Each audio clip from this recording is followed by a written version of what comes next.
Right, welcome back. Okay, now number 14, Project Street Fighter. This is going to be a little bit more fabrication on that mad nose cone. Now I want to say first of all, thank you so much for your amazing support. It was a bit of a surprise. It was a surprise how well it came out. A lot of you were quite shocked by it, and I think you were impressed. I think generally on the whole there was just one person who didn't like it, and that's inevitable in anything. All the rest, it was hundreds of you thought that's a brilliant idea.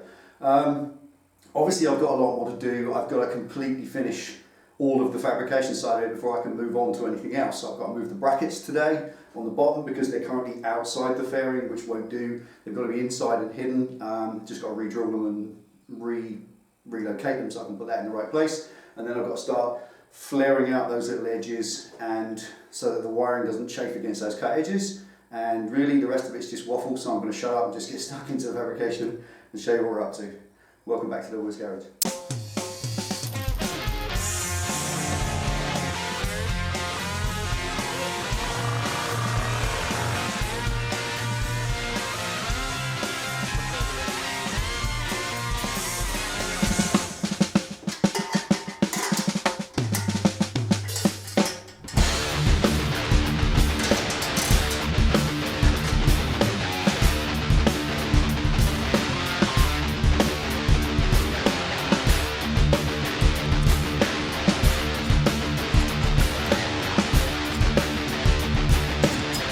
As this is a fabrication exercise, I think I might just, if you're interested, I'll show you a little bit of the thought processes that go on.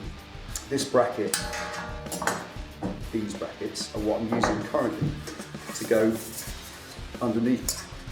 Now, as a lot of you have obviously pointed out, that's a rubbish way to do it outside so you can see, then that wasn't permanent. It's just because I measured that hole wrong, and when I drilled it, I should have drilled it 5mm further down, so that then that can go up higher and it can mount quite obviously inside, isn't it?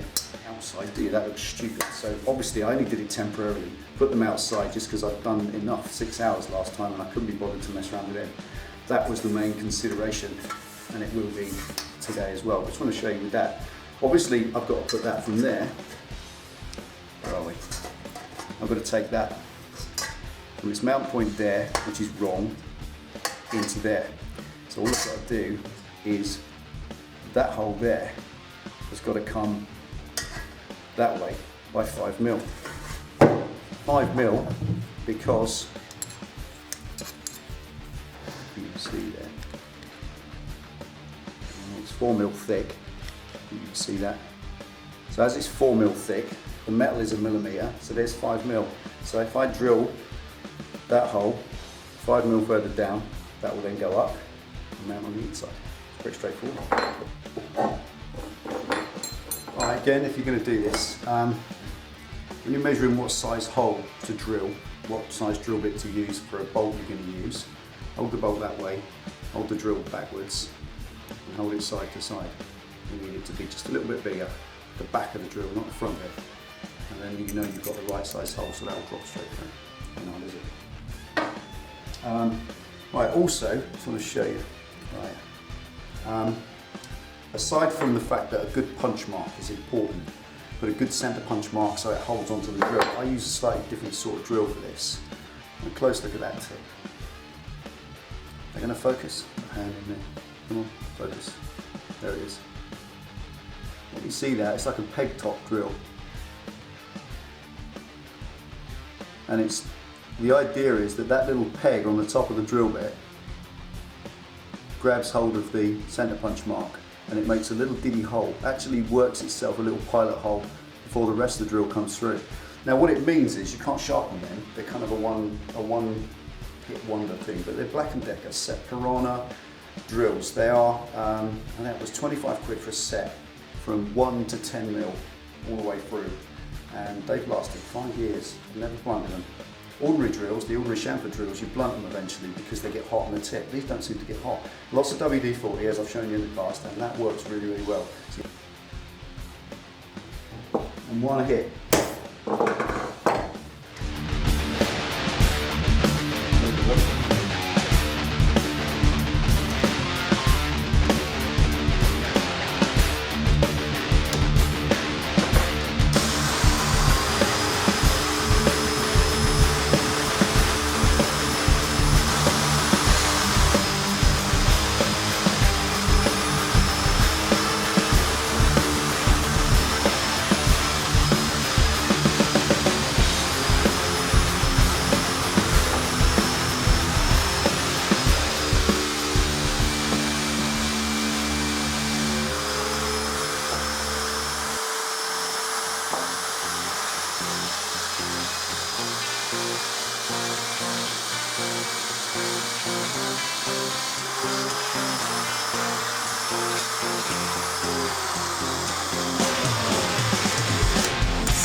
Right, now that might seem like I've got a lot of grief just to drill a hole, but honestly, you get a nice clean hole, no scorching or burning. You can bugger up drill bits.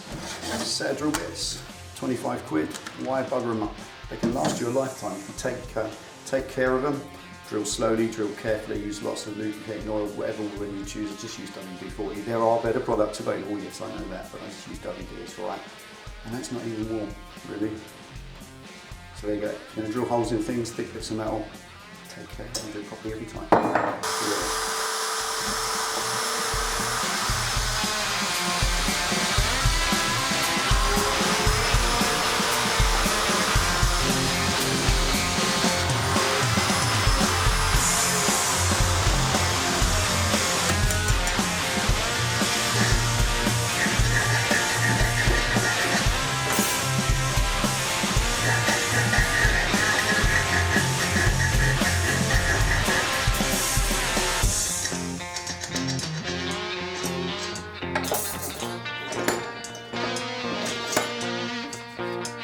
There we are, nice slot, so I can move up and down, I can dress them exactly where I need to.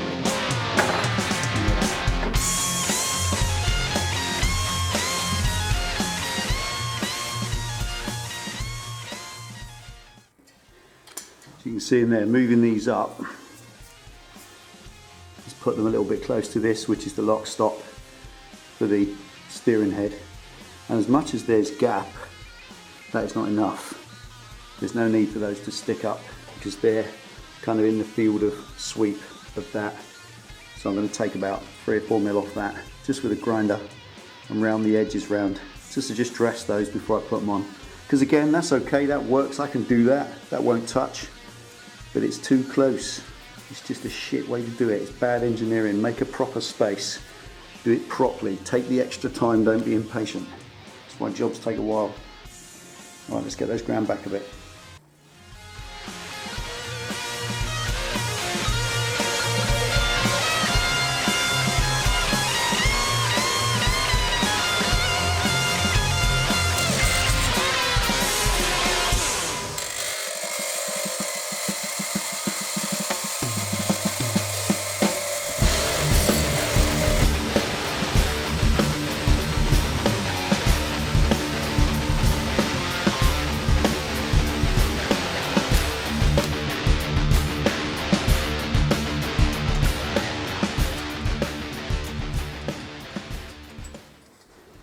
I'm sure you can see what I mean, that's a lot better. They're not exactly sighted, but now I've got a good 8 mil of clearance between that, and that's at its highest setting.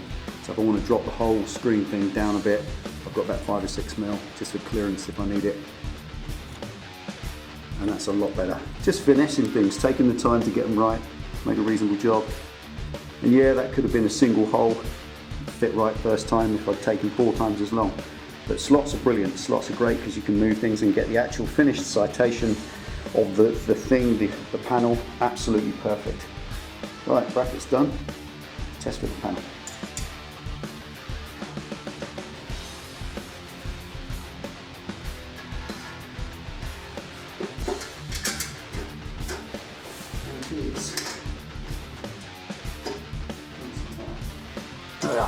Okay.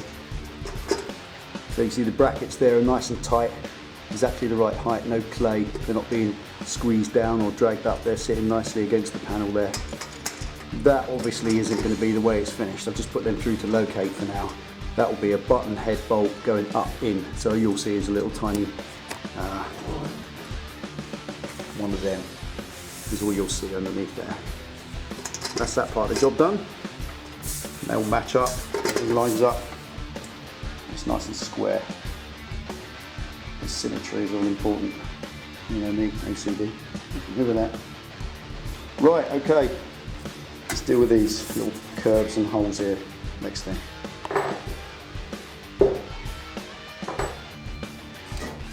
Right, I need to hammer these ends, or these lips. I just need to make a curve in them. Similar to that. Just a small localized curve right on that edge. I don't want to go bending all this out. I just want a localized lip. So I need a little dolly.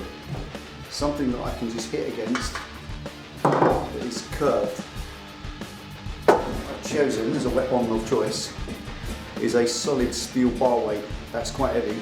There's paint on it at the minute, I'll get rid of that in a sec. And that's got the curve that I want. That will be the curve that I'm going to beat into the sheet metal. And the way to hold it, it's got a bolt there with the head spun off. Just put it in the drill, hold it on file and spin the head off it. So that fits in there, down out of the way. Doesn't interrupt my curvature. Couple of washers, nut, and I'll secure that on there and hold it in the vise. Make it into a proper little dolly, a little hammer dolly to beat against. First thing to do is get the paint off it, because when that's hot it's going to burn and then that will start staining the metal, so spin the paint off that first.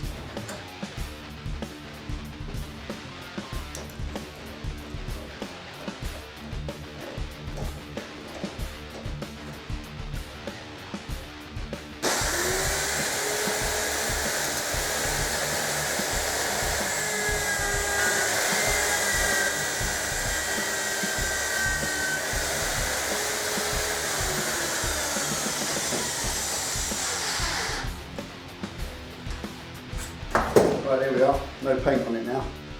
And yep, it's a good way to restore your bar weights as well. Okay, let's make it a dolly.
to give you a look.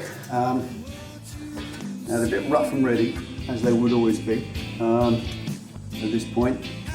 That's just the kind of hammered finish, but it's sufficient lippage to avoid cutting into the various hoses and wiring that it's there to do. And what I can do is I can fill that there, so effectively it is flush. I don't really like the look of the curves outwardly.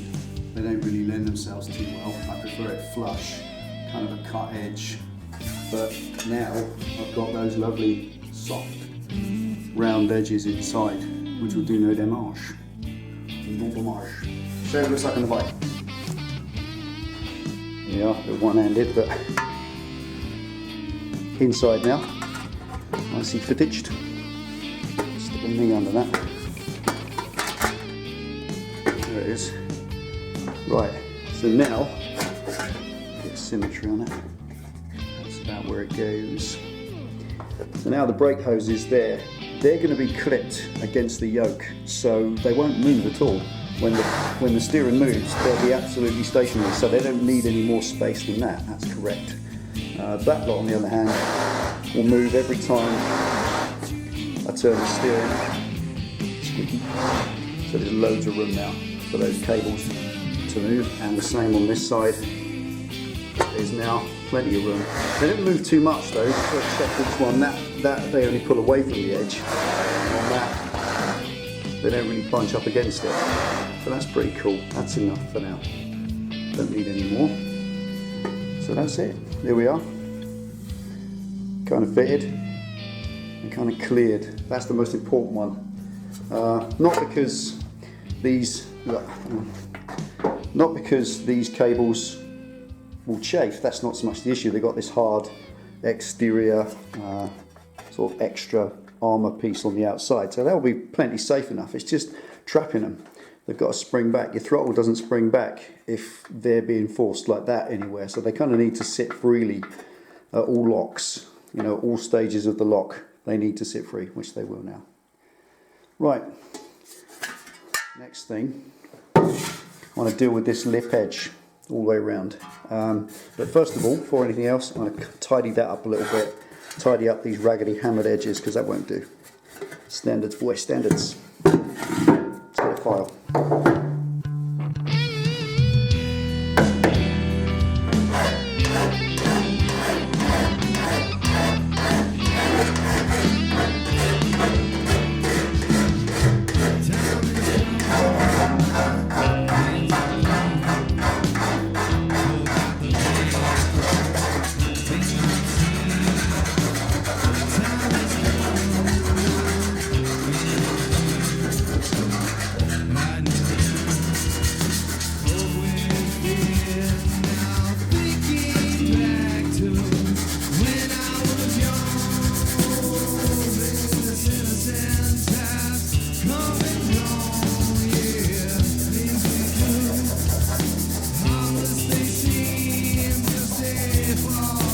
Right, making another dolly. This is an old headlight bracket for a Street Fighter from many years ago. Just making a sharp edge, but with a little tiny softness to it. And I'll show you what that's for. Right,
bottle off.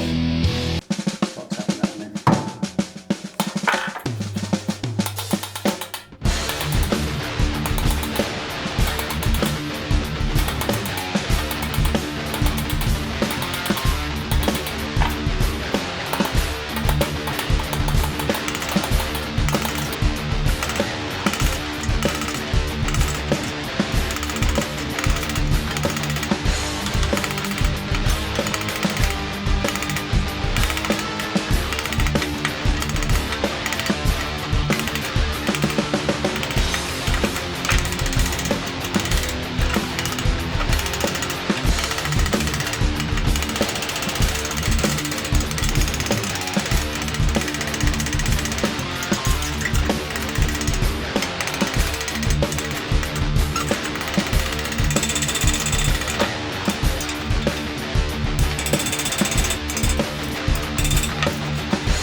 Right,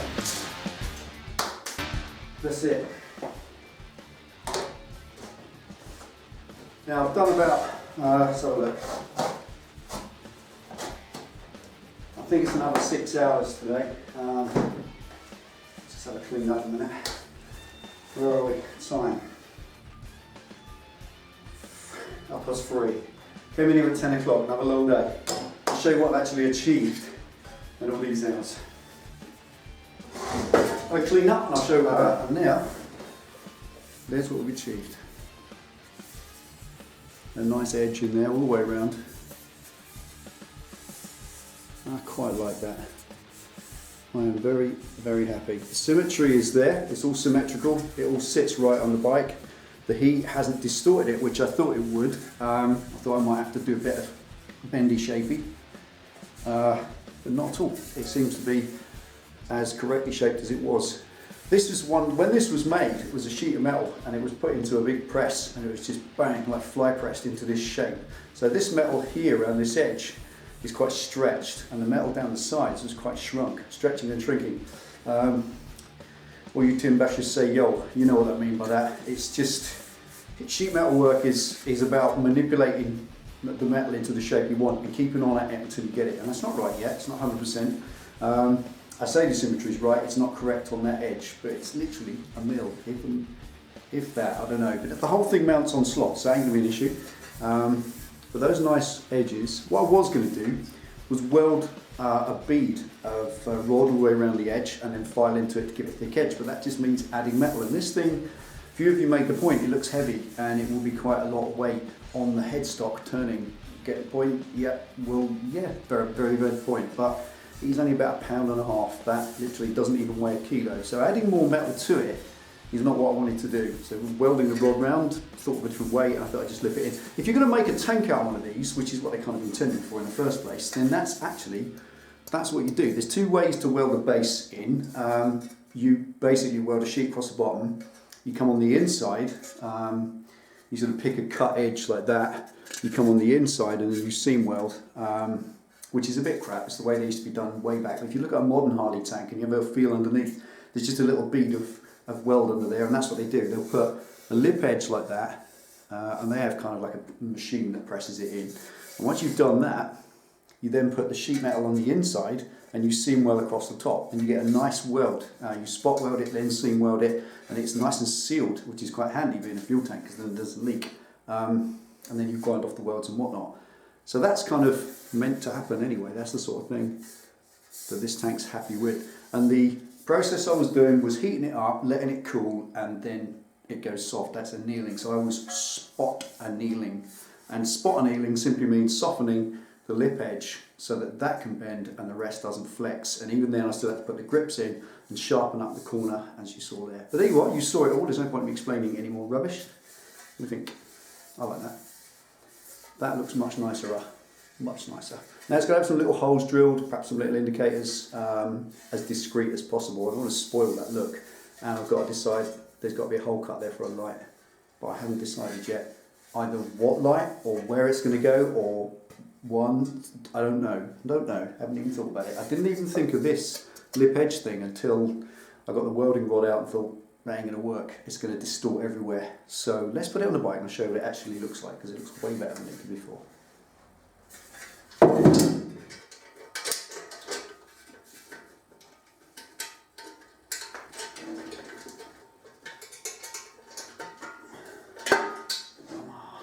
Come on, baby. Right.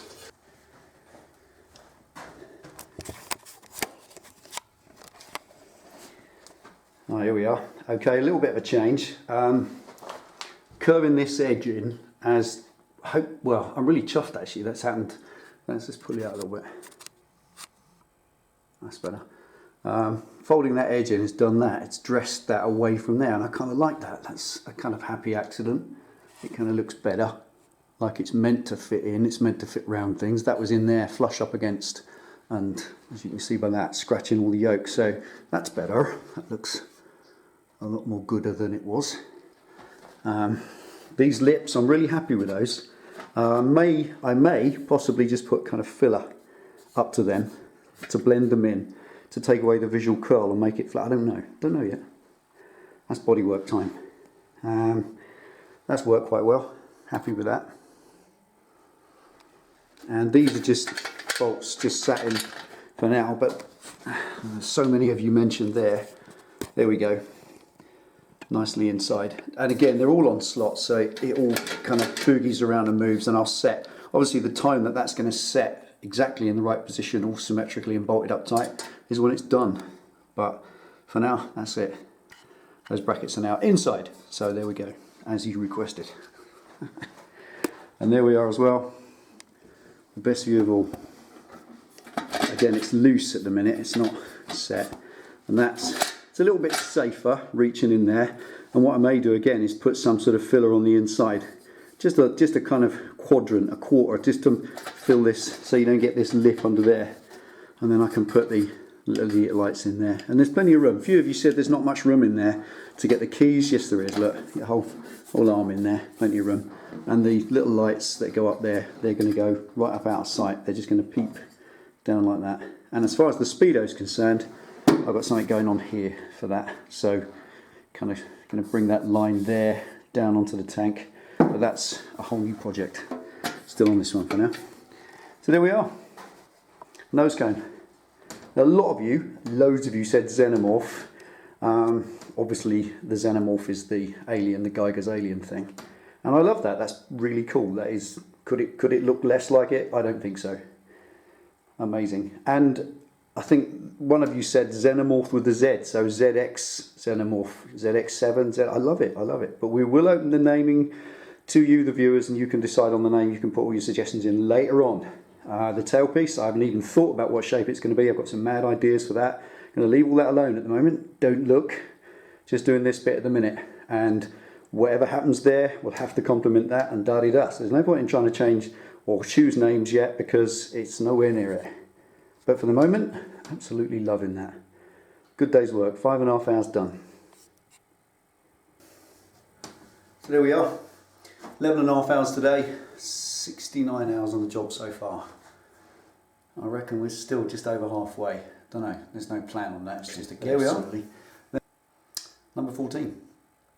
I'll leave you with all the friends. Thank you again for all of your amazing support on this project. It is inspirational and it is keeping me going. I really appreciate that. All the friends, take easy, ride safe.